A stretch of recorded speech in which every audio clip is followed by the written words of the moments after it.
শীতের বিকেল, এই সময় হাতের সামনে যদি পাওয়া যায় পিঠে পুলি পায়েস, তাহলে কেমন হয় বলুন তো। তাই পৌষ পড়তেই পিঠে পুলির উৎসব শুরু হয়ে গেছে শিলিগুড়িতে।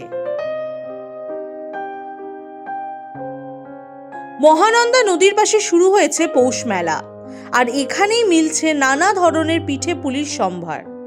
স্টলে স্টলে মুগ ডালের পুলি, দুধ পুলি, মালাই, পাটিসাপটা, রসের মালপোয়া ছাড়াও চন্দন কাঠের পিঠেও রয়েছে।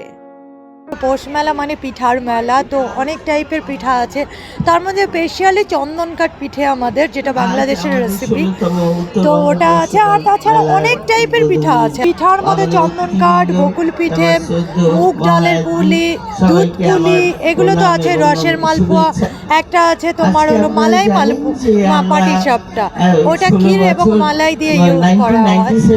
স্টলে আছে 3 রকমের পাটিসাপটা, 2 রকমের মালপোয়া, 2 রকমের মুগের পুলি, নারকেলের নাড়ু, চষির পায়েস, রসমালাই, আরও নতুন নতুন আইটেম কালকে থেকে থাকবে। পৌষ মেলা তো ভালোই লাগছে, কিন্তু এখন সব পিঠের দিকে এখনকার ছেলেমেয়েদের খুব একটা আগ্রহ নেই, ওরা স্ন্যাক্সটাই পছন্দ করে। শুধু তাই নয়, স্ন্যাক্স আইটেমও রয়েছে। মোমো, চাউমিনও মিলছে এখানে।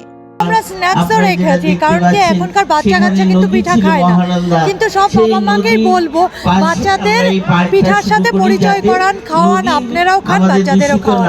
বাবা মা এসেই যদি স্ন্যাক্স খায় তাহলে বাচ্চারা কি খাবে? স্ন্যাক্সের মধ্যে আমাদের chicken pakora, chicken popcorn, momos, fry momos, এবং ঠান্ডা যেহেতু তার জন্য স্পেশালি কড়াইশুঁটির কচুরি, আলুর দম। মেলায় এইসবই চেটেপুটে খেলেন অনেকেই। আমি আসছি শক্তিগড় থেকে, এখন মেলায় ঘুরছি। ভালো লাগছে। পিঠে পুলিটাই খেতে বেশি পছন্দ, কারণ স্ন্যাক্স পাওয়া যায়, পিঠে পুলি একটু বাইরে পাওয়া যায় না। স্কুলে জামা কাপড়, পিঠে পুলিটা হঠাৎই খাওয়া হয়, তাই ভালো লাগে। স্ন্যাক্স, ঝাল চটপটা সবকিছু ভালো লাগে। পিঠে পুলিটা তো পাওয়া যায় না, পিঠে পুলিটাই বেশি ভালো লাগছে। শিলিগুড়ি থেকে নিবেদিতা দাসের রিপোর্ট, দ্য ওয়াল।